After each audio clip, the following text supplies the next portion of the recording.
Owl Creek Bridge by Ambrose Bierce. A man stood upon a railroad bridge in northern Alabama, looking down into the swift water 20 feet below. The man's hands were behind his back, the wrists bound with a cord.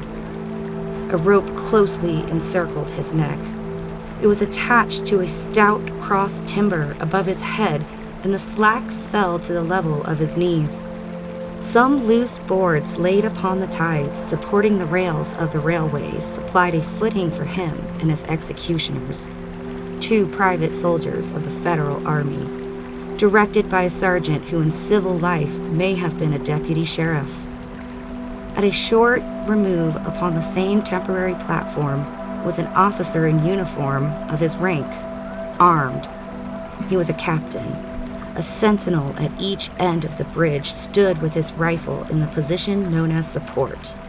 That is to say, vertical in front of the left shoulder, the hammer resting on the forearm thrown straight across the chest, a formal and unnatural position, enforcing an erect carriage of the body.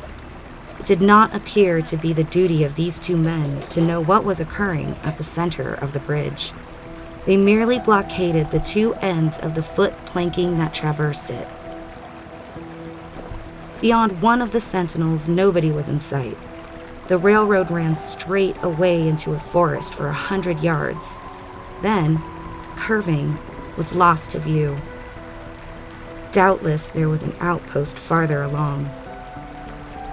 The other bank of the stream was open ground, a gentle slope topped with a stockade of vertical tree trunks, loopholed for rifles, with a single embrasure through which protruded the muzzle of a brass cannon commanding the bridge. Midway up the slope, between the bridge and fort, were spectators, a single company of infantry in line, at parade rest, the butts of their rifles on the ground, the barrels inclining slightly backward against the right shoulder, the hands crossed upon the stock. A lieutenant stood at the right of the line, the point of his sword upon the ground, his left hand resting upon his right. Excepting the group of 4 at the center of the bridge, not a man moved. The company faced the bridge, staring stonily, motionless. The sentinels facing the banks of the stream might have been statues to adorn the bridge. The captain stood with folded arms, silent, observing the work of his subordinates, but making no sign. Death is a dignitary who, when he comes announced, is to be received with formal manifestations of respect, even by those most familiar with him. In the code of military etiquette, silence and fixity are forms of deference. The man who was engaged in being hanged was apparently about 35 years of age. He was a civilian, if one might judge from his habit, which was that of a planter. His features were good, a straight nose, firm mouth, broad forehead, from which his long, dark hair was combed straight back, falling behind his ears to the collar of his well-fitting frock coat. He wore a mustache and pointed beard, but no whiskers. His eyes were large and dark gray, and had a kindly expression which one would hardly have expected in one whose neck was in the hemp. Evidently, this was no vulgar assassin. The liberal military code makes provision for hanging many kinds of persons, and gentlemen are not excluded. The preparations being complete, the 2 private soldiers stepped aside and each drew away the plank upon which he had been standing. The sergeant turned to the captain, saluted, and placed himself immediately behind that officer, who in turn moved apart 1 pace. These movements left the condemned man and the sergeant standing on the 2 ends of the same plank, which spanned 3 of the cross ties of the bridge. The end upon which the civilian stood almost, but not quite, reached a 4th. This plank had been held in place by the weight of the captain. It was now held by that of the sergeant. At a signal from the former, the latter would step aside, the plank would tilt and the condemned man would go down between two ties. The arrangement commended itself to his judgment as simple and effective. His face had not been covered, nor his eyes bandaged. He looked a moment at his unsteadfast footing, then let his gaze wander to the swirling water of the stream racing madly beneath his feet. A piece of dancing driftwood caught his attention, and his eyes followed it down the current. How slowly it appeared to move. What a sluggish stream! His eyes closed in order to fix his last thoughts upon his wife and children. The water, touched to gold by the early sun, the brooding mists under the banks at some distance down the stream, the fort, the soldiers, the piece of drift, all had distracted him. And now he became conscious of a new disturbance. Striking through the thought of his dear ones was sound which he could neither ignore nor understand. A sharp, distinct, metallic percussion like the stroke of a blacksmith's hammer upon the anvil. It had the same ringing quality. He wondered what it was, and whether immeasurably distant or nearby. It seemed both. Its recurrence was regular, but as slow as the tolling of a death knell. He waited each new stroke with impatience and, he knew not why, apprehension. The intervals of silence grew progressively longer. The delays became maddening. With their greater infrequency, the sounds increased in strength and sharpness. They hurt his ear like the thrust of a knife. He feared he would shriek. What he heard was the ticking of his watch. He unclosed his eyes and saw again the water below him. If I could free my hands, he thought, I might throw off the noose and spring into the stream. By diving, I could evade the bullets and swimming vigorously reach the bank, take to the woods, and get away home. My home, thank God, is as yet outside their lines. My wife and little ones are still beyond the invaders' farthest advance. As these thoughts, which have here to be set down in words, were flashed into the doomed man's brain, rather than evolved from it, the captain nodded to the sergeant. The sergeant stepped aside. Peyton Farquhar was a well-to-do planter of an old and highly respected Alabama family. Being a slave owner and, like other slave owners, a politician, he was naturally an original secessionist and ardently devoted to the Southern cause. Circumstances of an imperious nature, which it is unnecessary to relate here, had prevented him from taking service with that gallant army which had fought the disastrous campaigns ending with the fall of Corinth, and he chafed under the inglorious restraint, longing for the release of his energies, the larger life of the soldier, the opportunity for distinction. That opportunity, he felt, would come, as it comes to all in wartime. Meanwhile, he did what he could. No service was too humble for him to perform in the aid of the South. No adventure too perilous for him to undertake if consistent with the character of a civilian who is at heart a soldier, and who in good faith and without too much qualification assented to at least a part of the frankly villainous dictum that all is fair in love and war. One evening, while Farquhar and his wife were sitting on a rustic bench near the entrance to his grounds, a gray-clad soldier rode up to his gate and asked for a drink of water. Miss Farquhar was only too happy to serve him with her own white hands. While she was fetching the water, her husband approached the dusty horseman and inquired eagerly for news from the front. "The Yanks are repairing the railroads," said the man, "and are getting ready for another advance. They have reached the Owl Creek Bridge, put it in order, and built a stockade on the north bank. The Commandant has issued an order which is posted everywhere, declaring that any civilian caught interfering with the railroad, its bridges, tunnels, or trains will be summarily hanged. I saw the order." How far is it to Owl Creek Bridge? Farquhar asked. "About 30 miles. Is there no force on this side of the creek? Only a picket post half a mile out on the railroad and a single sentinel at this end of the bridge."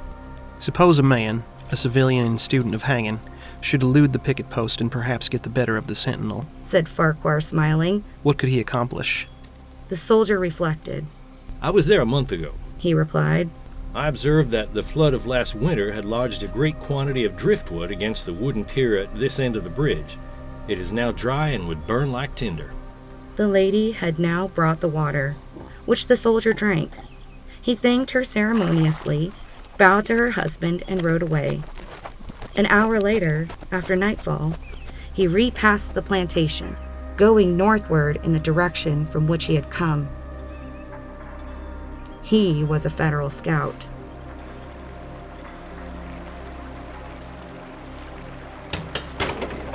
As Peyton Farquhar fell straight downward through the bridge, he lost consciousness and was as one already dead.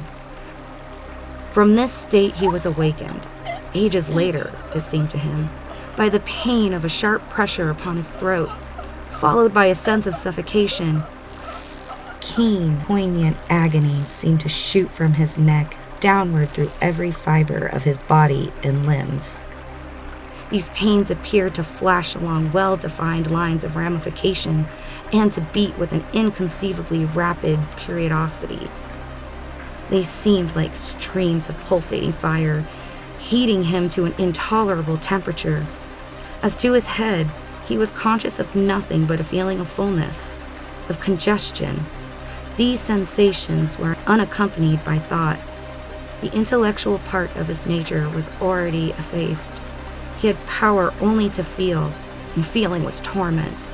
He was conscious of motion, encompassed in a luminous cloud, of which he was now merely the fiery heart, without material substance.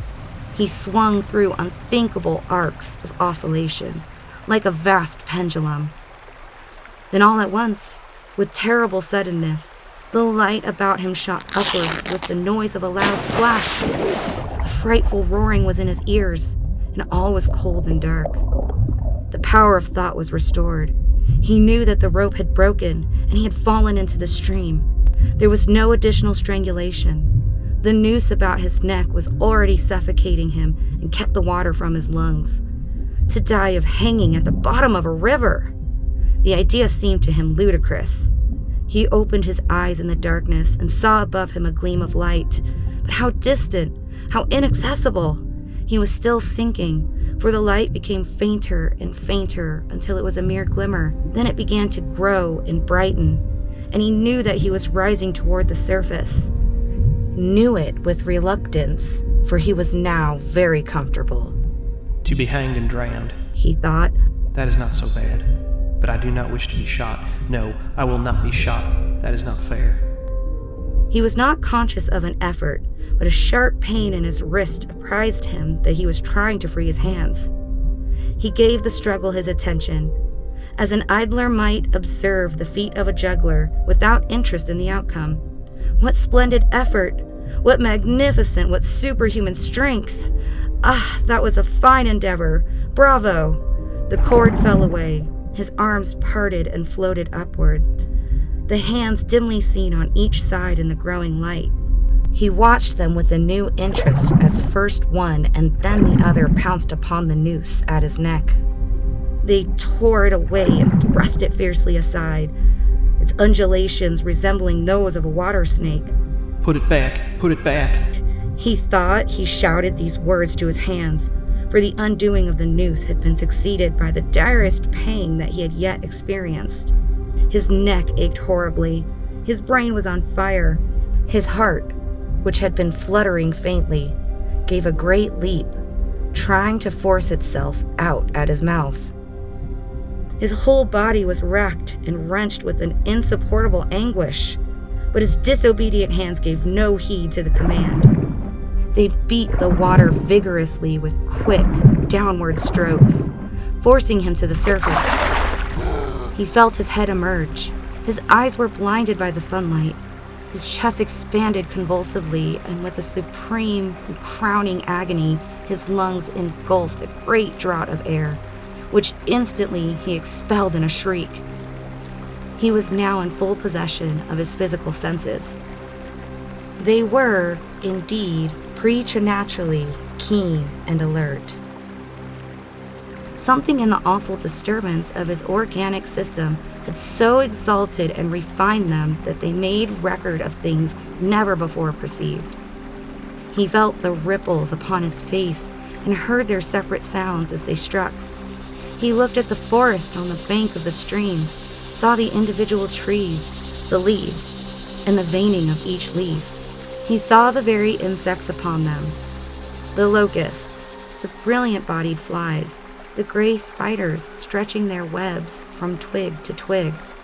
He noted the prismatic colors in all the dewdrops upon a million blades of grass, the humming of the gnats that danced above the eddies of the stream, the beating of the dragonfly's wings, the strokes of the water spider's legs, like oars which had lifted their boat. All these made audible music. A fish slid along beneath his eyes, and he heard the rush of its body parting the water. He had come to the surface, facing down the stream. In a moment, the visible world seemed to wheel slowly round. Himself the pivotal point, and he saw the bridge, the fort, the soldiers upon the bridge, the captain, the sergeant, the two privates, his executioners.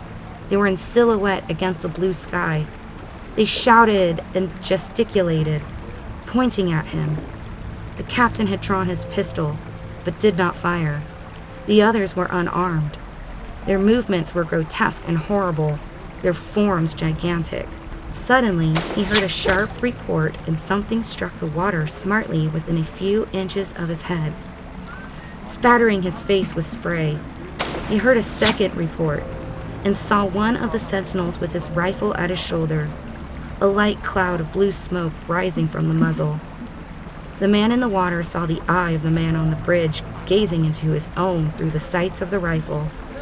He observed that it was a gray eye, and remembered having read that gray eyes were keenest, and that all famous marksmen had them. Nevertheless, this one had missed. A counter-swirl had caught Farquhar and turned him half round. He was again looking at the forest on the bank opposite the fort. The sound of a clear, high voice in a monotonous sing-song now rang out behind him and came across the water with a distinctness that pierced and subdued all other sounds, even the beating of the ripples in his ears.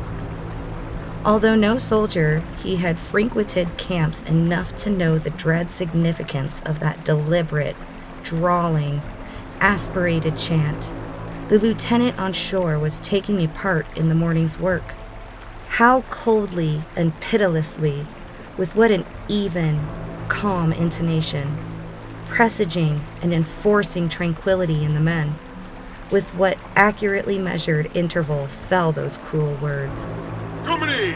Attention! Shoulder, arms! Ready! Aim! Fire!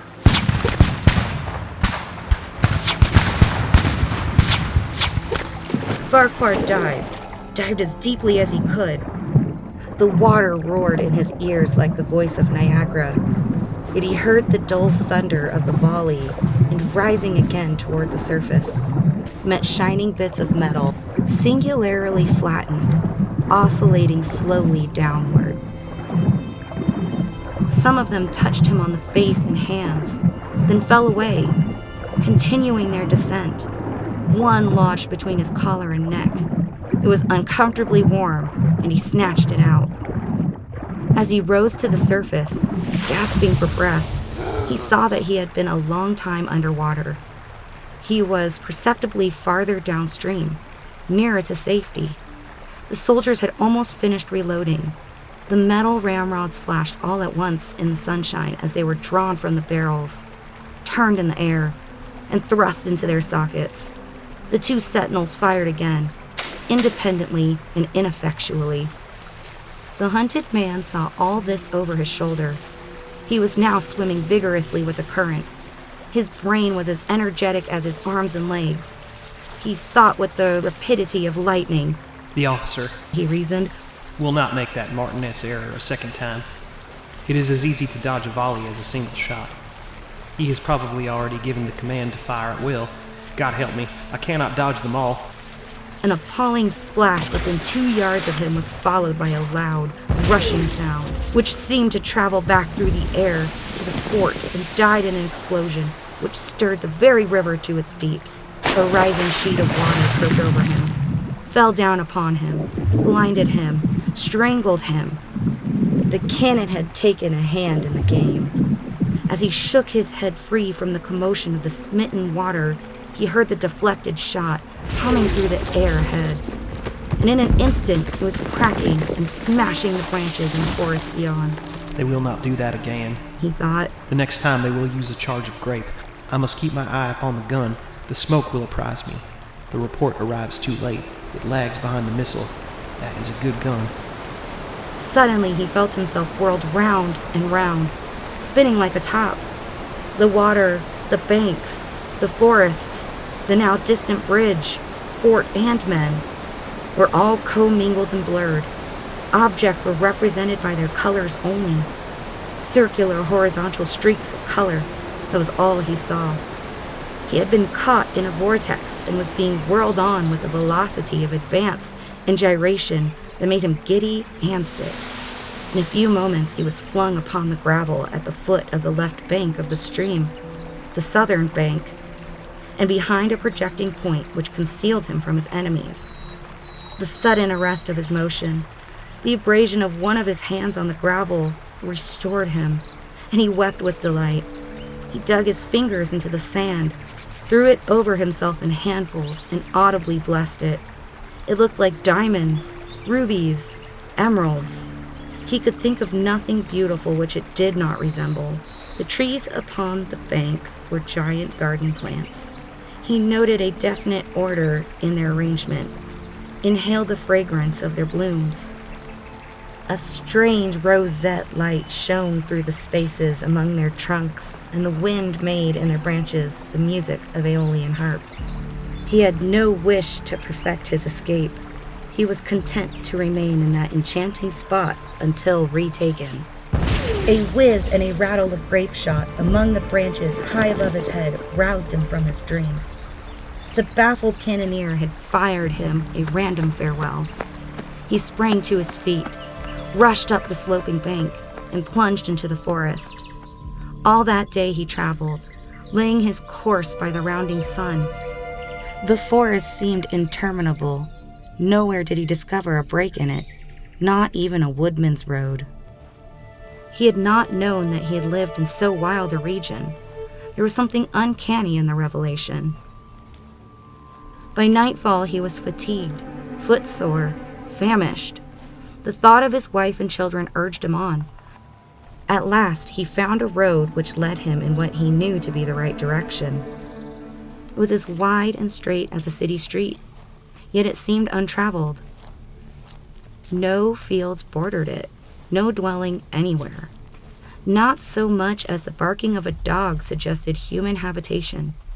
The black bodies of the trees formed a straight wall on both sides, terminating on the horizon in a point, like a diagram in a lesson in perspective. Overhead, as he looked up through this rift in the wood, shone great golden stars, looking unfamiliar and grouped in strange constellations. He was sure they were arranged in some order which had a secret and malign significance. The wood on either side was full of singular noises, among which, once, twice, and again, he distinctly heard whispers in an unknown tongue. His neck was in pain, and lifting his hand to it, found it horribly swollen. He knew that it had a circle of black where the rope had bruised it. His eyes felt congested. He could no longer close them. His tongue was swollen with thirst. He relieved its fever by thrusting it forward from between his teeth into the cold air. How softly the turf had carpeted the untraveled avenue. He could no longer feel the roadway beneath his feet.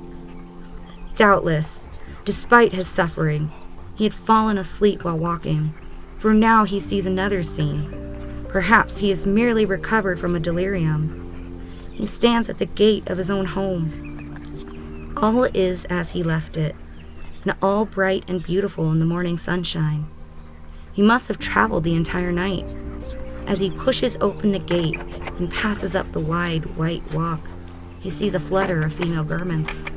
His wife, looking fresh and cool and sweet, steps down from the veranda to meet him. At the bottom of the steps, she stands waiting, with a smile of ineffable joy, an attitude of matchless grace and dignity. Ah, how beautiful she is! He springs forward with extended arms. As he is about to clasp her, he feels a stunning blow upon the back of his neck. A blinding white light blazes all about him with a sound like the shock of a cannon. Then all is darkness and silence.